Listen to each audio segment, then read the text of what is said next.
Dalawa, kuya. Dalawang 2.25. sa mga katakbo yun. 54 na.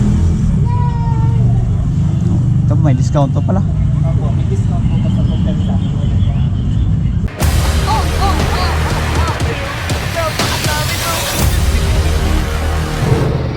Doon kami sa Guapo mga kaibigan, Guapo rice dealer yata, rice dealer. Kasi dati nung nakaraang buwan, bumili kami ng 2 sakong bigas sa saan yung Pajes? Banahaw. Hindi siya maganda mga kaibigan. Hindi siya maganda.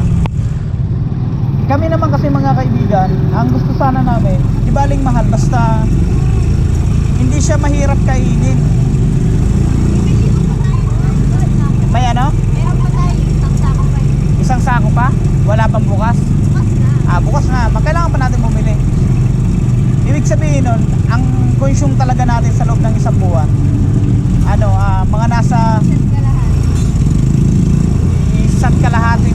1.5 kaban ng bigas.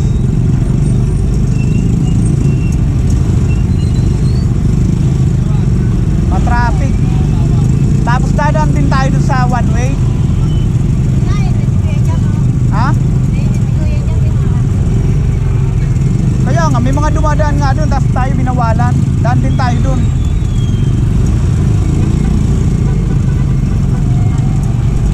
Parang agara naman nun.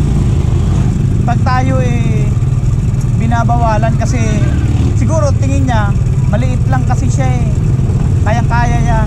Pangit naman nun, kung mamaliit sa tao yun.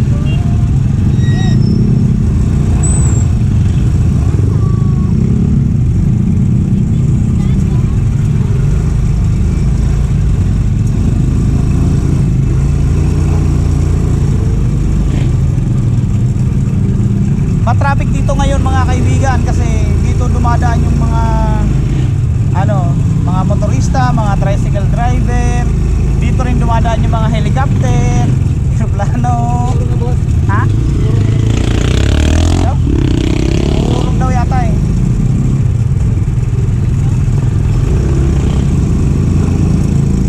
Ang sabi niya urong. Naapi ka siguro.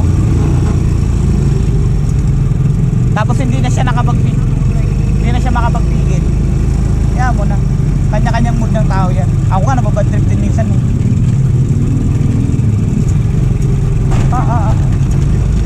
Uy, mukhang hindi kaya.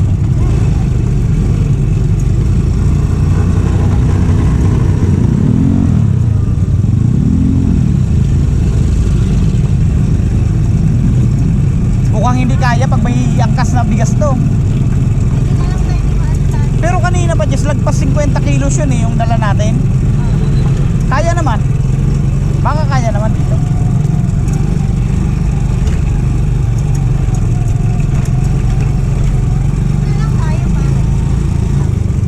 Sabagay.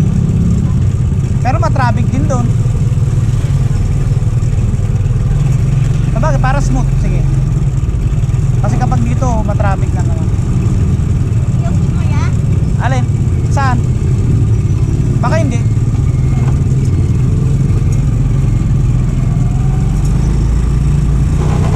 Pero ito ang gagawin. Kung kasama ko sana kayo, maganda magdala ka ng tubig, bubuhusan natin to kasi umiinit. Parang ganun lang.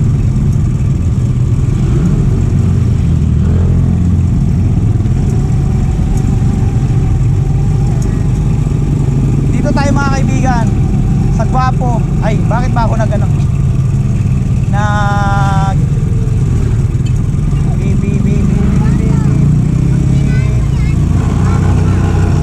Ha?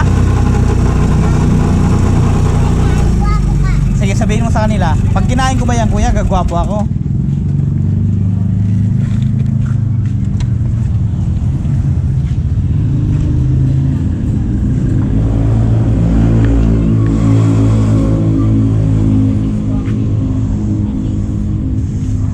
Yan na. Dalawa, kuya. Dalawang 2.25. sa mga katakbo yun. 54 na. Ito may discount to pala.